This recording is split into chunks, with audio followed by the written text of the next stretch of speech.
In this video, we'll write the Lewis structure for Rb2S. This is rubidium sulfide. So let's just write the element symbols down. We have Rb, and we have two of them. So Rb and then S for the sulfur. Because rubidium is a metal, and then we have the nonmetal here with the sulfur, this is going to be an ionic compound. The electrons, they're going to be transferred from the metal to the nonmetal. On the periodic table, rubidium, that's in group 1. It has one valence electron. Sulfur, that's in group 16, sometimes called 6A. It has 6 valence electrons. So the sulfur, if it can get 2 more electrons, it'll have an octet. That's very stable. So the rubidium loses an electron here to the sulfur. There's 1. And then this rubidium, it loses an electron to the sulfur as well. So now the sulfur, it has an octet.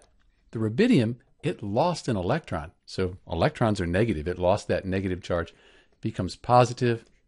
And then the sulfur, it got 2 electrons, 2 negative charges. So it'll have a 2- ionic charge.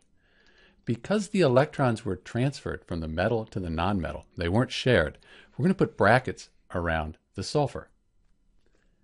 And then we'll have that 2- on the outside. Sometimes you'll see brackets around the metal as well. That's okay.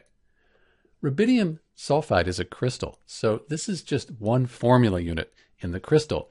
In the actual crystal, there'd be a repeating pattern of these formula units. But either way, this is the Lewis structure for Rb2S, rubidium sulfide, and this is Dr. B. Thanks for watching.